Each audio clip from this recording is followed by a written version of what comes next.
You're listening to the Cyberwire Network, powered by N2K.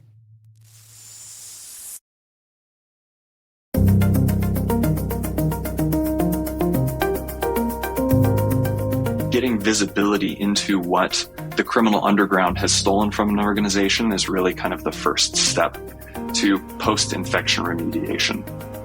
Hello, everyone, and welcome to the CyberWire's Hacking Humans podcast, where each week we look behind the social engineering scams, phishing schemes, and criminal exploits that are making headlines and taking a heavy toll on organizations around the world. I'm Dave Bittner, and joining me is Joe Kerrigan from Harbor Labs and the Johns Hopkins University Information Security Institute. Hello, Joe. Hi, Dave. We got some good stories to share this week, and later in the show, my conversation with C.W. Walker. He's Director of Security Product Strategy at SpyCloud. We're going to be talking about post-ransomware recovery. But first, a word from our sponsors at KnowBe4. We're not talking conspiracy theory when we say it's all connected. When it comes to InfoSec tools, effective integrations can make or break your security stack. Though not as common, the same should be true for security awareness training. Not only does KnowBe4 deliver the world's largest library of security awareness training, but they also provide a way to integrate the various elements of your existing security stack to help you strengthen your organization's security culture. Stay with us, and in a few minutes, we'll hear from our sponsors at KnowBe4 about how you can integrate security awareness with your tech stack like never before.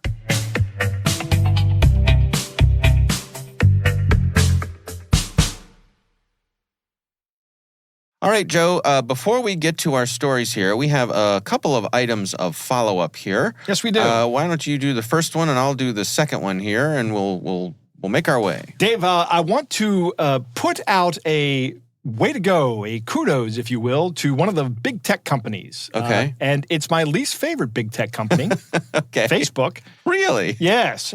Huh. All right. But Go I on. had a relative who was a connection on Facebook, and somebody cloned her account Oh. and immediately sent me a friend request. So knowing Right. what was going on, I sent a message to the actual account of the person, and she to this day has still not responded. Mm-hmm. But I don't know that she knows how to respond. This person is an older person. Okay. But I started getting messages from the fake account within 2 days of accepting the friend request. Oh. And as soon as I received the message, I tried to reply, and Facebook said, "Oh, no, you can't reply to this." They had already figured out this was a fake account. And shortly after, without any action on my part, they have shut the account down. Oh, good. So I'm impressed with how fast that happened. Yeah. That the scammer was able to send me messages and presumably start some scam, but I was not able to reply to the scammer, and now the account is gone. Good. So, Yeah. Well done, Facebook. Happy ending. Sure. It looks like they're getting better over there at resolving that problem of fake accounts. Right. All right. Well, we got a couple of notes from listeners about some recent episodes. The first one here is a note from Clayton, and Clayton says, Dave and Joe, I think Joe made an unintentional insight in his commentary during this episode. At one point, you mentioned your daughter's professor referred to computers as fast idiots. I remember that. As you are both well aware, humans reacting emotionally could just as well be classified as fast idiots. Yep. Insulting language aside, humans in this state are just as likely to follow the instructions given to them as input, malicious or otherwise. That's 100% correct. Quite figuratively, the human is now hackable. As you both mentioned later in this episode, and most every other episode, the best defense is to slow down and return to a more human state. What do you make of this? I think Clayton's right on the ball here. I agree with you 100%. And I agree, the language is insulting. It's not that you're stupid because these things happen. Yeah. It's because you're literally doing the thinking with a different part of your brain that is more equipped for faster decision-making. Right. And it's not equipped for higher level cognitive functioning. Right. It's the run away from a tiger part of your brain. Exactly. It's called the amygdala. It's very small and very efficient and very fast. Yeah. So it's, this is absolutely spot on, Clayton. Yeah. Well, thank you for writing in, Clayton. I think it's a good emphasis of a good point. We had another letter from a listener named Robert who wrote in. and wrote, says, I have some feedback on a discussion you guys had whether wallets are safer than smartphones. In the end of your discussion, based on what you said, you guys still called that your phone was more secure than your wallet as long as it's properly secure. Robert writes, on a technical level, I agree with that, but I also think your phone is quite a bit more risky than your wallet, and here's why. Your phone is not just a device you use for monetary transactions and accounts on it, but it doubles as your memory device for phone numbers, which is what its primary use is for anyway. Right. I would say it's what its primary use used to be. That's a good point, Dave. Yeah. I think these days they're portable computers that have functionality to make phone calls, but I'm nitpicking. Robert goes on and says, very few people memorize important phone numbers or keep a black book or something nearby in order to communicate with those you might need, like banks or financial institutions. 100% correct. Yeah. He says, remember that the thieves are not just stealing your phone to access your financial and personal information, but they're also taking away your means of being able to communicate with important businesses and institutions in order to protect your financial assets in time. That's right. I think that's a good point. That is a good point. I will counter that point by saying, well, I won't counter the point. I'll agree with that Robert is 100% correct. Yeah. I will say, though, if you are lucky enough to just have your phone stolen and you still have access to your wallet, all the numbers you need are in your wallet printed on the back of the credit cards. If you have access to the physical credit card, you still have access to the information you need. Yeah. All you need now is a phone. But no, Robert makes a great point. Here's another question I'll ask you, Dave. Do you know your wife's cell phone number? I know my wife's cell phone number, but I do not know my children's cell phone numbers. Right. Yeah. I don't know my children's cell phone numbers either. I made a point of memorizing my wife's cell phone number. Yes. For exactly this reason. Yes. Fortunately, I guess I do know my daughter's cell phone number because hers is just my wife's +1. That's very convenient. It's Lisa ++. Yeah. Is Kayla. I used to know my parents, but then they got new numbers, and so I don't know those either. Yeah. Actually, I used to know my son's as well, but he got a new phone number, and that wound up. Yeah. Yeah. So I just never even made a point of remembering. Right. Well, then that's to Robert's point here, right? Right. I think he's right on. Yeah. And I certainly don't remember my bank's phone number. No. I just don't know it. No. I think he's right. We've offloaded memorizing phone numbers. We don't do that anymore, right? Because we don't need to. Yeah. And so, yeah. What are we doing with that part of our brain, though? Look at cat videos. Okay. Great. Very constructive. Not a lateral move. I still remember the phone number of the kid that used to live across the street from me. I can tell you what it is right now. I remember my first phone number. I still remember that too, but that was I can't say it, but there were easy mathematical ways to remember it. Okay. Well, back then it was a lot easier too because we didn't have to remember area codes. That's correct. And right. We could always put a mnemonic in front of it, like Pennsylvania, right? Yeah, Pennsylvania that's right. 65000. Right. All right. Well, our thanks to everybody for writing in with your questions and comments. We do appreciate it. We're not always able to read all of them on the air, but please know that we do read all of them, and we do consider all of them. If there's something that you would like us to read on the show, you can email us. It's hackinghumans@thecyberwire.com. All right, well, let's jump into our stories here. Joe, why don't you start things off for us? Speaking of ATM cards and things of that nature, yeah, Dave, my story actually is a conglomeration of stories, but I'm going to start with this one.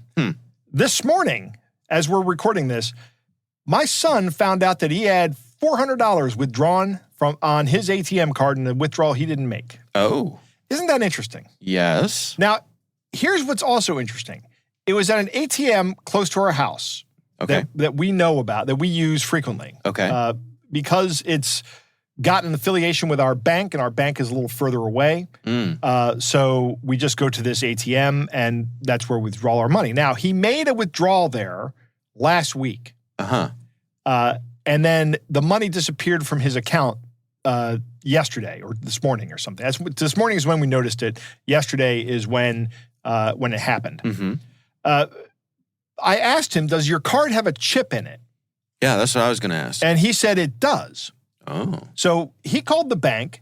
The bank said, okay, well, we're going to start an investigation here, and we're going to find out what happened, I guess. But I looked this up and according to the FTC website, that there are limits to your liability for his for these kind of things, for lost or stolen ATM cards. And if you report the crime within 2 business days of noticing it, your liability is capped at $50. Oh, okay. If you report the loss or theft of a card before anything is stolen, your liability is $0. Nice. After 2 days, your liability jumps up to $500, Oh, okay. which is substantial. Yeah. So one of the key takeaways here is to make sure that you are watching your bank account for these kind of withdrawals. Right.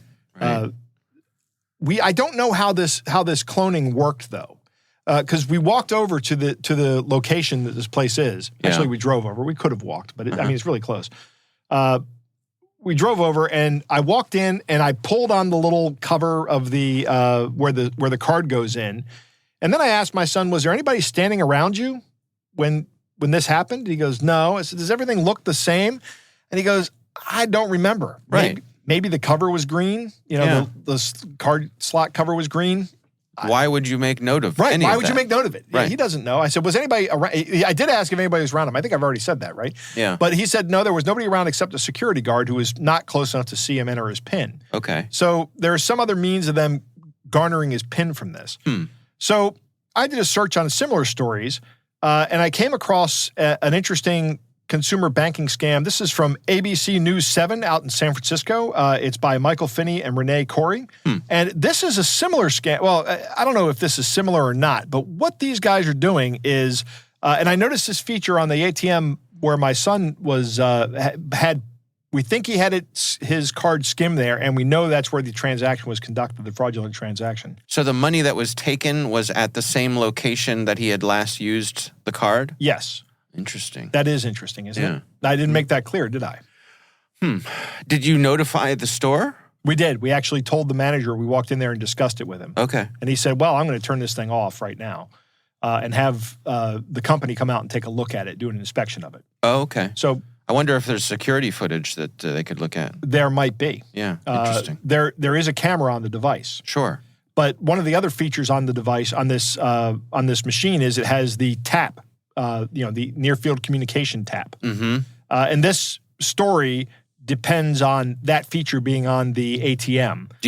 Is that what your son did? No, he did not. Okay. He inserted his card and I asked him about this. He goes, I said, did you use the tap feature? He goes, no, I don't trust the tap feature. Oh, boy. I'm like, I don't trust it either.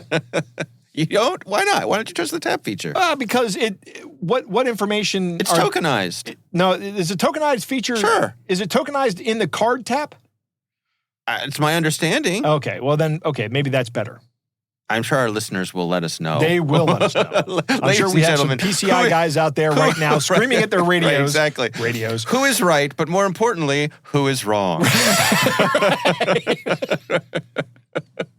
So in this story out of San Francisco, Yeah. what these guys are doing is they're walking up to an ATM that's equipped with one of these tap interfaces, Yeah. and they are filling the slot where you put your card with glue. Of course. Okay. So then you walk up as a customer of the bank, and you put your card in there, and you can't get your card in there because it's filled with glue. Yeah. So somebody very helpful goes, oh, you have to use the tap interface. Okay. Right? Yeah. And they say, let me help you out with this. Now, as most of our listeners have probably already figured out, this is the bad guy, right? So when you use the tap interface, it begins the process of doing whatever you do with an ATM, and they're watching you enter your PIN, and then you walk away. But if you don't walk away from if you don't close out the transaction, if you leave it open, like it'll ask you at these ATMs, do you want to conduct another transaction? Right.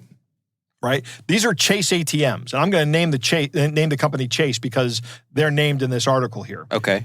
So the customer then gets the money, the banking customer gets the money. The screen still says, do you want to conduct another transaction? The customer walks away from the ATM, and then the guy says, yes, I want to conduct another transaction. And because he saw you enter the PIN, he enters the PIN. I see. And then withdraws money from your account. Probably checks your account balance as well. Right. To see how much money he can withdraw. Yeah. Now, there are a couple of bad things that Chase did in this case. Number one, I'm gonna ding them on their user interface. Okay, fair enough. You shouldn't have something that says you want to conduct another transaction, or I don't know. Maybe you should, or maybe your timeout should be a lot shorter. I don't know how that works. I suppose they think that it's safe because it requires the entry of the PIN a second time. Right. It does require the entry of a PIN, and that's a good point. It might be safe. I don't know. Yeah. But it would be nice if it required the access of the card again. Right. To make sure that the person who's holding the card is still there. But then now you're entering into a field where all I have to do now is render the person, just get the card from the person, which might cause physical harm, right? Okay. And that's not an objective any of us want to have. Yeah. So these people had these fraudulent transactions on their card. They called Chase. Chase denied all their claims, saying, you have to prove that this wasn't fraudulent. And when these people said, well, do you have access to the footage, the security footage? Chase said, you have to get we can only look at that security footage with a subpoena from the police. What? So, right, exactly, which is wrong. I'm calling BS That on is that. BS. Yeah, that is completely incorrect. Yeah. When you call your bank and you say a fraudulent transaction has occurred, you are entitled, and your bank is obligated to conduct what is termed a reasonable investigation. Okay. Which includes looking at their own surveillance footage. Right. There's no HIPAA restrictions. They don't need authorization from the law enforcement to look at that. Yeah. There's no restrictions on a bank camera. Right. That's your property. That is the stupidest argument I've ever heard from a large corporation coming out about a fraud claim. Huh. Frank, I'm going to stick by that term. That's a stupid argument. Yeah. They really shouldn't have made that. Well, of course, when the media found out about this and started reporting on this, well, then Chase said, okay, well, we're going to look into how we're going to change our policies, make our customers more safe, and we are going to refund everybody's money. Good news. Good news. Right. It is a shame that this is a standard operating procedure for businesses, that when something like this happens, that they don't address it like, okay, we have a security problem. Our customers are losing money. Right. We have to make them whole. Let's solve the problem. They put all the onus initially on the customer, and that's what they want to do. But then, that's what these companies do. So this is why I say when people ask me, who do I talk to about this? Media. Just go to the media. If you're not getting satisfaction, see if you can get somebody to bring broader attention to it. Well, and I think it's a good reminder of why we need a robust and healthy media. Absolutely. And in particularly local media, which has really been hit hard lately. Yeah. But you think about, for example, your local TV affiliates, most of them have some sort of consumer advocate. Yep. Who's the person whose job it is to try to on your side, Dave. Yeah, exactly. To cut through the red tape when it comes to these sorts of things. To get right through and make things happen. Right. Wow. How do you think things are going to shake out for your son?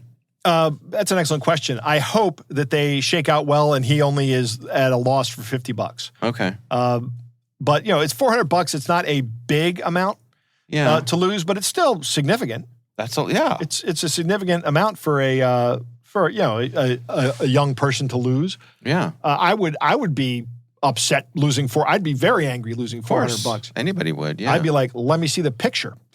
Right. Right. I probably know this guy. I probably see this guy around town.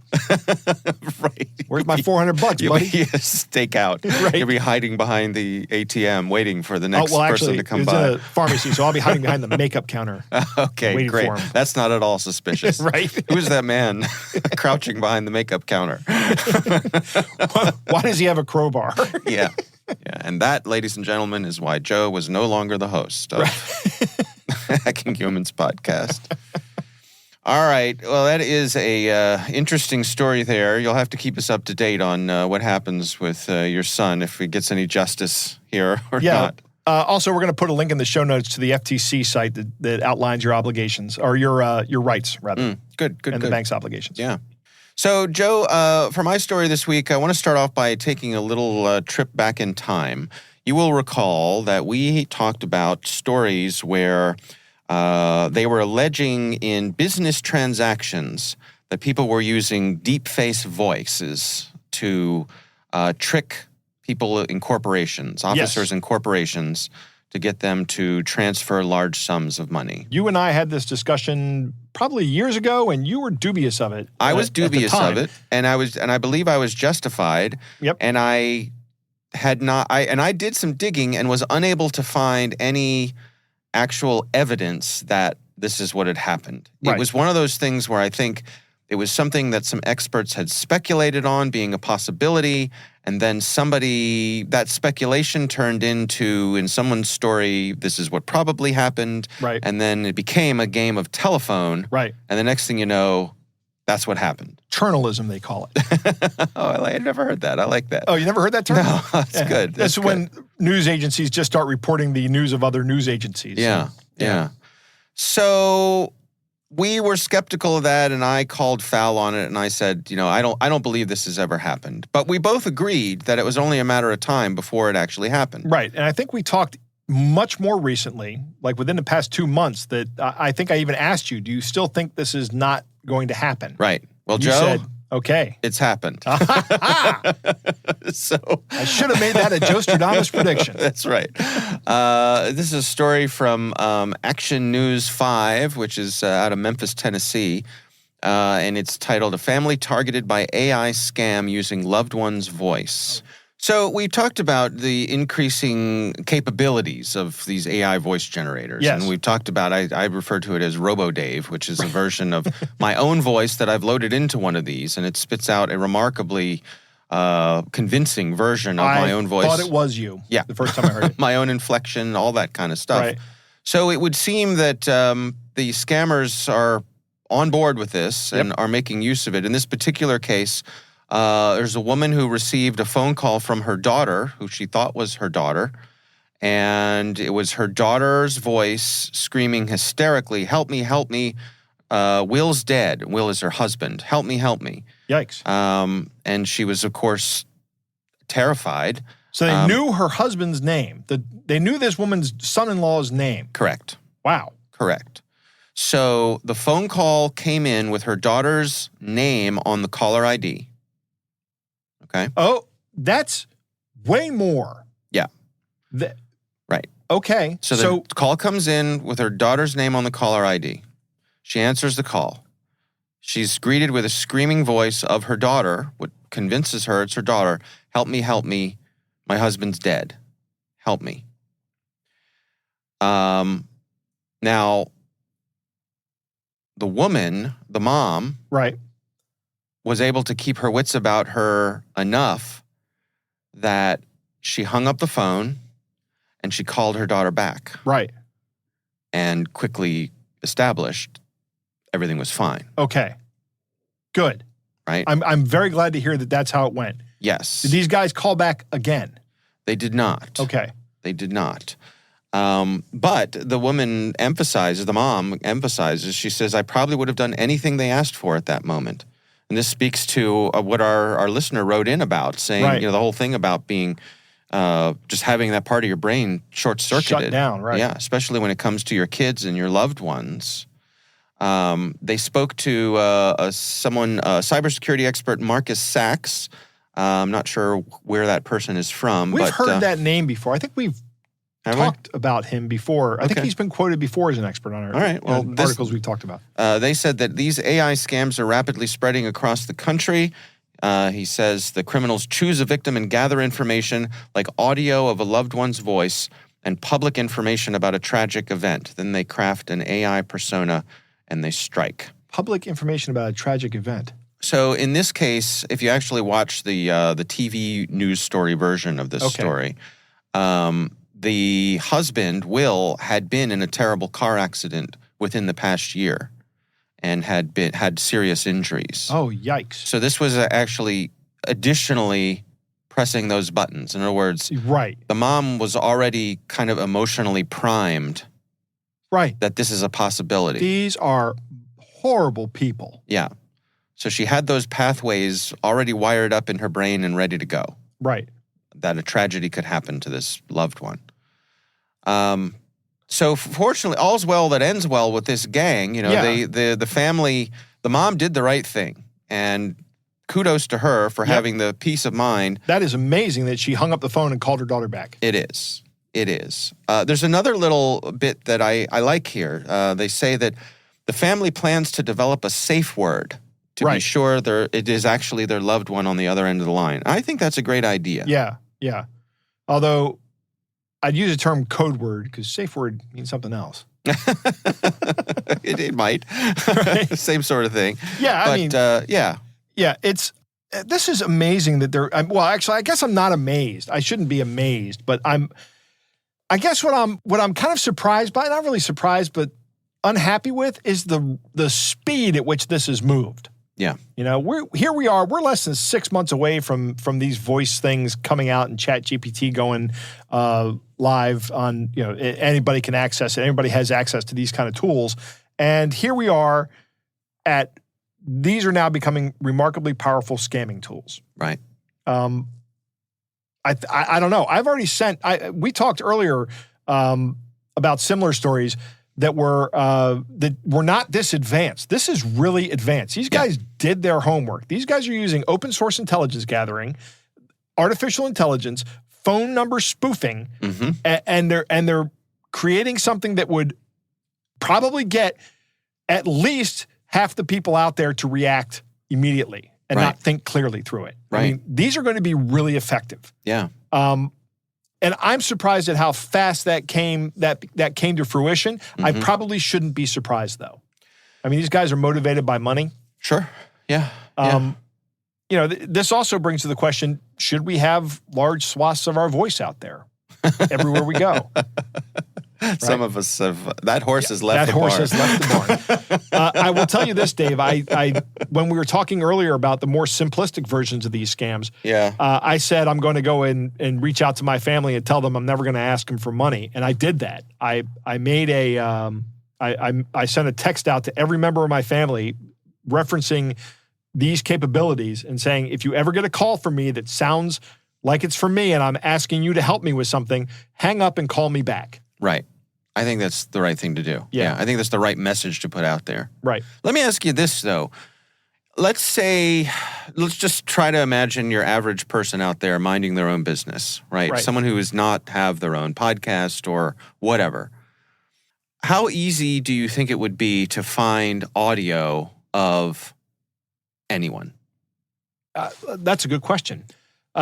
If they have a social media presence, I'll bet it's pretty easy. I think it might be. If they have a TikTok account, if they have an Instagram account where they post videos of themselves, it's trivial. I actually wanted to build a Robo Joe. Yeah.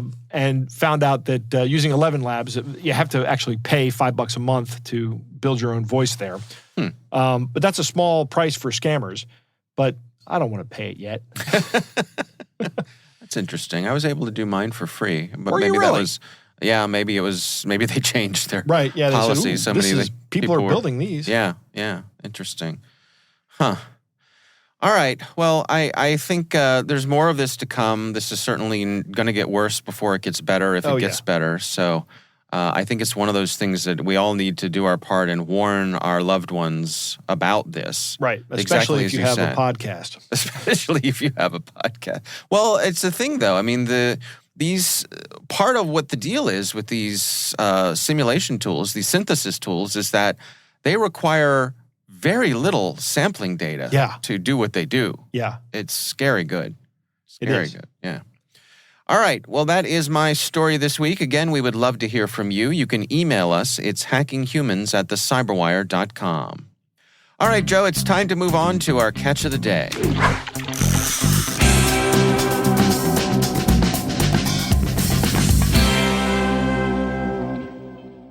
Dave, our catch of the day comes from Michael, who writes, went looking in my spam folder for a legitimate email today, and I spotted this. And man, this is a doozy. It really is. So this is an email. I'm going to try to do my best to read through this. It starts out, the title says, Final notice, emergency government decision announces all your debt have been canceled. And it's from IRS Cash, whose email address is not having anything to do with the IRS. And the reply to is a different reply to than the source email. It also has nothing to do with the IRS. And the text of the message says, we've been trying to reach you many times. Please confirm receipt. Emergency government decision announces. All your debt have been canceled, confirmed by IRS. Now, one of the things I like about this is after the word canceled, there's a little graphic of a police siren. Right, yes. Like to the light part of a police car, like an old-timey police car. Yeah, the old gumball machines. Right, yeah, the one that spins around, right? Yeah, okay. It says... And you know what you're thinking? Right. It says, programs before they expire today. Confirmed to claim cash money from U.S. Federation. And it has name, eligibility status, pending confirmation. That says, confirm now. And then there's an address, and it says, this email was sent to you by IRS $cash.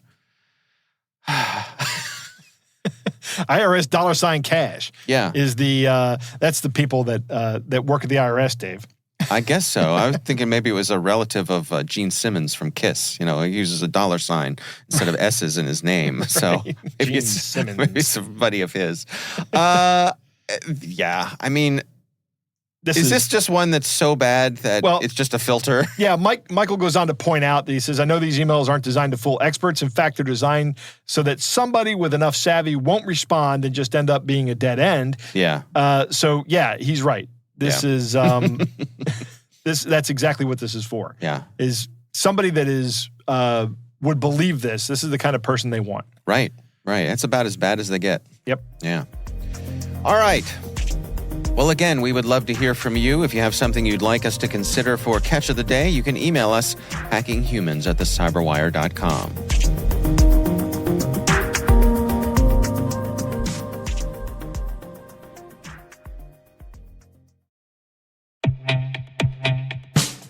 Back to the concept of integrations. KnowBe4's Security Coach uses standard APIs to quickly and easily integrate with your existing security products from vendors like Microsoft, CrowdStrike, Cisco, and dozens of others. Security Coach analyzes alerts your security stack generates to identify events related to any risky security behavior from your users. With this information, you can set up real-time coaching campaigns to target risky users based on those events from your network, endpoint, identity, or web security vendors. These campaigns enable you to coach your users at the moment the risky behavior occurs, with contextual security tips delivered via Microsoft Teams, Slack, or email. With 35 integrations and counting, Security Coach delivers the insight you need to improve your organization's security culture. Learn more about Security Coach at knowbefore.com/securitycoach. That's knowbefore.com/securitycoach.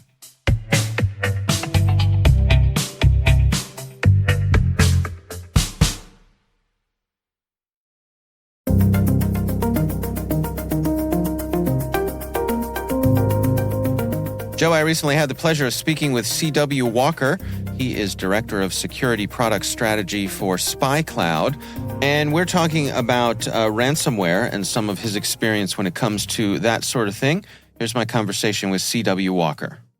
I think ransomware is on everyone's mind, right? It's gotten to the point where it's even on the mind of the administration and some of the policies that the administration is enacting. But largely that's because it's become so effective for criminals to line their pockets. Monetization through ransomware is really, really, really big right now. So the reason that we are focusing on this as an industry is not just because of the monetary impact, which is significant. There's lots and lots of reports from big and small folks in the industry about the impact there, but also the impact to lives, right? It may be something like you and I experienced with our municipality being attacked by ransomware and not being able to pay, in my case, my water bills. But ransomware also has a tremendous impact on lives when things like hospitals are attacked.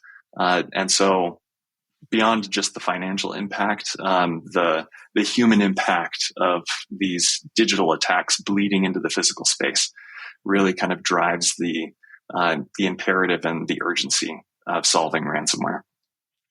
Well, when we talk about this notion of post-infection remediation, I mean, I think since the outset, folks have talked about protecting yourself from ransomware, and a big part of that has been to have a robust backup strategy.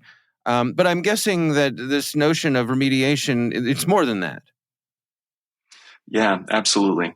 And the way that I conceptualize this for myself is I have a physician who tells me that he can certainly treat my ailments associated with a poor lifestyle, but preventive measure is a more effective treatment, right? And as we look at post-infection remediation, we're looking really at precursors to ransomware in the case of initial infection vectors like info stealers, for example, which may also come side-loaded with things like CS beacons for persistence. But looking at the entire scope of an infection beyond just a device and starting to include in a malware response plan the connected cloud services attached to that individual. So moving beyond a device-centric view to really a critical workforce or workload or application view beyond just what's sitting on our individual devices. Well, help me understand how something like that works from a practical point of view. I mean, is this? I think many organizations today are using multiple cloud installations to do the various things they need to do, or are we talking about a conduit between those various clouds to keep an eye on things, or how exactly does it work? Yeah, excellent question. And you're right. Cloud hosted applications really drive the vast majority of our critical workloads, right? From everything like code repositories, which can be extremely sensitive, largely cloud hosted, to our AWS or Microsoft or Google cloud infrastructure, or it could be something as simple as the way that you and I are interacting in this conversation, right? And how we connect and save information that we can use in other places. Everything sort of has a cloud hosted application. Stealer malware is looking at any way that it can get access to interesting information that it can use to monetize. Now, the same folks that are trying to monetize credit card numbers from stealer malware are also those folks that are being referred to as initial access brokers and interacting directly with ransomware operators as well. And they differentiate that largely by the cloud applications that they're stealing with the malware, but also the type of device that they believe that they have infected, where an individual device for a personal user with no business applications, they can certainly monetize those Netflix accounts and those bank accounts. But if they get access to a saved login to a VPN credential or to a single sign-on credential or cookies related to those individual applications, those become way more interesting from an enterprise compromise. And they will look then to try and monetize those by sharing or selling those to ransomware operators. What are your recommendations for folks who are looking to dial this in? You know, everybody has a limited budget, limited resources, whether that's time or money. How do you prioritize where you're going to spend that time and money? What are the best areas for your particular organization to build those walls, to install those locks, you know, to build that moat and fill it full of alligators? Yeah, absolutely. And I would say the absolute cheapest way of doing this from an individual standpoint is free. Because one thing we don't think about is as we save credentials in our browsers, browsers have this wonderfully convenient function of password and session synchronization, right? They synchronize our applications for us. So if I log in on my phone or my laptop or my desktop computer, my passwords will be wherever I need them. However, stealer malware can take advantage of that as well, where if I log into a work computer with a personal profile because maybe I need to check my email every once in a while at work, or I believe that I do. That stealer malware is going to be able to take every saved password from both my personal and my work computers and sync them to wherever that infection has happened, thereby exfiltrating potentially some really sensitive stuff.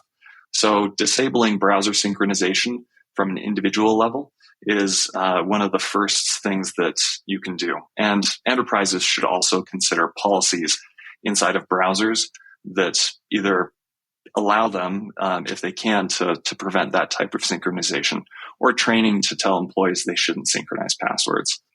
From an enterprise standpoint, taking a look at sessions and cookies is extremely important. So being able to have visibility, even if a user's home machine is compromised, whether or not an enterprise credential was on that home machine and synced. And so being able to collect and see the types of information that a bad guy has stolen, even if it's outside of the purview of a normal security team.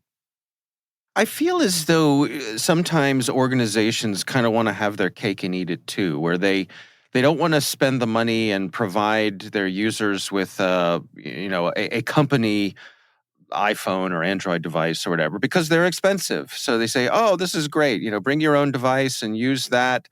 But then the flip side of that is the user says, well, I'm only giving you so much access to my personal device because it's my personal device. So how do you thread that needle of respecting a user's privacy, but also taking advantage of the many advantages there are of BYOD policies? Absolutely. Yeah. And this is a big thing, right? And in fact, I would venture to say, and I don't have statistics on this, but I would guess that most organizations have employees that are using their personal cell phones, right? For both business and personal functions. And although most organizations are generally pretty good about providing a laptop, depending on the industry, maybe it is you get to choose your own laptop. And then it feels a little bit more like yours, even if it's not necessarily, right? And so really the challenge for organizations is that visibility. Whether something is inside of my castle walls or not, do I understand what kind of exposures have happened from a stealer type malware infection? Or do I understand the mechanisms, right, that the malware is employing to get around the things that I do have really secure? Now, I will say that anecdotally, as I've looked at some of our own research and worked with clients in this space, organizations have gotten pretty good at catching and preventing stealer malware infections. It's not perfect, certainly, but we've all gotten better at it. Where we see the largest impact to organizations are unmanaged devices or undermanaged devices like you're talking about with a bring your own device functionality, because security teams are sort of like, is this something that we should worry about? Or maybe we do worry about it, but is this something that really falls into our purview because it's a personal device? And one example that we saw was an organization that actually was relatively sophisticated on protecting their own devices, but an employee was on vacation and had to fight a fire that popped up at work and logged in not even to his own device, but a family member's device, and had passwords sync to this family member's device, which was subsequently infected with malware. That is, I think, by everyone's definition, way outside of the purview of a security team. Not even in the employee's laptop, but an employee's family member's laptop. But understanding the types of information that are stolen by these malwares, credentials, certainly, cookies, files, a screenshot, information on the system itself, so that they can try and virtualize it with a relatively accurate fingerprint, or use residential proxies to make it look exactly like the victim's machine. Getting visibility into what the criminal underground has stolen from an organization is really kind of the first step to post-infection remediation. Yeah, I mean that example that you described there. I mean, it really does emphasize the need for defense in depth, I suppose. There's so many things that you could try to look for along the way, behavioral stuff. Where is this person? They're logging in from somewhere they've never been before, on a device we've never seen before. There's all these little red flags that could go off along the way. But again, I guess I wonder how do organizations not get caught up in a vortex of complexity when there are so many things that could go wrong. So many ways. You can't, there's that old saying, nothing is foolproof to a talented fool, and so like your example, how do you, who could predict that? And yet there it is. Yeah, absolutely. And I think this really comes down to, like the security in depth model that you're talking about, but really going beyond a framework of just the device. As we go through a malware response process or an incident response process, it has to be more than just, okay, we have a laptop that was infected, that is a laptop that is a company laptop and that we own, and we do our forensic analysis, we go through our communications channels, we re-image that device. Or if you're one organization that I talked to, you literally light the device on fire. I'd love to be on that team. But it gives us a false sense of security, right? When so much is beyond the edge of the device. So understanding the potential risks when there is an infection that we know about, going beyond just re-imaging the device, but also applying a post-infection remediation framework that is an augmentation to a malware or incident response framework that says, beyond the device, we also need to look at all of the applications that user had access to.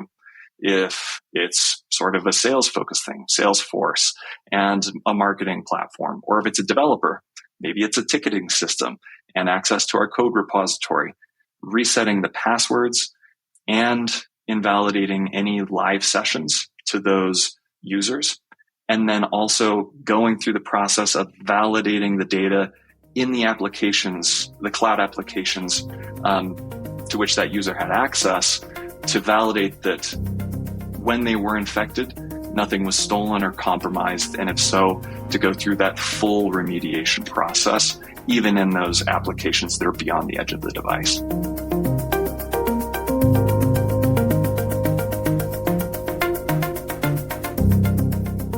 Joe, what do you think? Very interesting. Monetization via ransomware is still a big part of the criminal enterprise business model. Yeah. We've had a couple of stories that said ransomware is on the decline, but last year's data breach investigation report from Verizon showed a 13% increase in incidents. So I think ransomware is still a big problem. It's not the biggest problem out there. Business email compromise is going to have much bigger losses per event in terms of monetary losses. But ransomware usually almost always is also a data breach event as well. Mm-hmm. So there's significant losses. Or significant events, rather, that can actually have significant financial losses. It's not going away anytime soon because it is a great way to monetize your unethical behavior, I guess. That's a great way to get money out of people. Yeah. The human impact is something that really concerns me. Getting ransomware into some critical utilities operational technology could be devastating. Mm-hmm. What's the 3-3-3? You can go 3 minutes without air, 3 days without water, and 3 weeks without food. Yeah. If you shut the water down in an area, you're going to cause a lot of havoc. Right. Right. That's going to be a very large problem to deal with. An even bigger problem to deal with that we've already kind of seen is the medical incidents. We've seen ransomware events that have impacted medical facilities where people have had to been rerouted, and there was a case in Germany where somebody died on the way to being rerouted. That's right. So these have real world impacts, and these are the things that concern me the most. Speaking of healthcare, I kind of like CW's analogy about personal health, with prevention of ransomware being worth a pound of cure. Mm-hmm. The more you can do to stop that from happening, the better off you'll be, and because you won't have to experience it. Yeah. Right. It's just a better way to go about your business, I think. Code repositories coming under attack from ransomware. Do you remember the CodeSpaces attack back in 2014? I don't think so. I remember this because it wasn't actually ransomware. It was a ransom attack. But these guys got into CodeSpaces, the AWS front page, the portal. Okay. They got into the console. That's the word I'm looking for. Okay. They got into the console and they said, if you don't start giving us money, we're going to just start deleting things. And then the guys from CodeSpaces decided they were going to try to back things up, and the bad guys saw that happening and just started deleting everything they could. And they wound up putting that company out of business. Wow. I had a small business at the time with some friends of mine where we had some code in there. And we got an email that said, yeah, CodeSpaces is gone. Wow. We're just shutting down. Wow. Now, fortunately, we still had the code on our local machines. Right. But our code repository was destroyed. Wow. So it was just gone. I also thought the BYOD discussion was really interesting, this bring your own device. And the particular hack that gets discussed in this, where somebody is logging in, not from their machine, not even from their personal machine, but from a family member's personal machine that later then gets compromised after they've put their credentials on the machine. And some info stealer comes in and takes that stuff away. I don't know how you protect against that aside from using multi-factor authentication. Right. I mean, that's really the only solution there, a hardware-based multi-factor authentication token. Or maybe certificate-based authentication would work as well. But actually, that might not work because the certificates may have, or the private keys may have been on that computer as well. I think the hardware token might be the only way to do it. And your point in this discussion is really good, that humans are fantastic at doing unexpected things. Anybody who's had kids. Right. You can do all the planning in the world for all the cases you think are going to happen. Right. And a new case is going to come up. Yeah. A new use case, a new security case, something is going to happen. It's just the way humans are. We're I don't know. I want to say we're terrible this way, but it's actually probably one of our strengths. Nothing is foolproof to a talented fool. Right. Well, humans are resourceful creatures. We're going to find a way to get around something. Right. And we're going to find a way to get done what we need to get done. And that's what you're looking at here. Yeah. So CW has a couple of good tips here. Disable browser syncing, particularly for passwords. I don't use the password manager that comes in any of the browsers.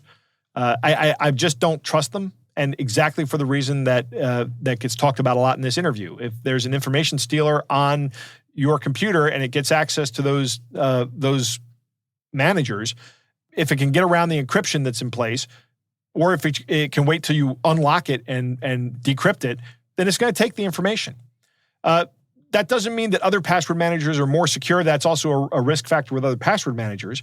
But it's you don't automatically sync it across all the locations, right? Right. So it's a different problem. Manage your tokens and your cookies. That is for an enterprise. That's really important. This is where we're going to start seeing more and more of these attacks getting manifested, is in this space where people are losing their tokens or their cookies to malicious actors, because those are the pieces of the session that are awarded or provided to the user after they've been through the authentication process. They are demonstrations of existing authentication. So if I can circumvent the authentication process by demonstrating that I'm already authenticated with these tokens or these cookies, that's what I'm going to do. Now, that is a lot harder to do than just a simple social engineering attack where I try to harvest credentials from somebody. This does actually involve real skill to do it, but eventually there are going to be tools out there, commodity tools, that help bad actors do these things. Right. All right. Well, again, we'd like to thank C.W. Walker for joining us. We do appreciate him taking the time.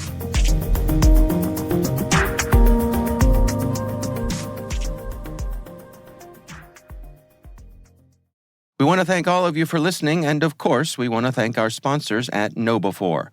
They are experts at enabling a fully integrated approach to security awareness training.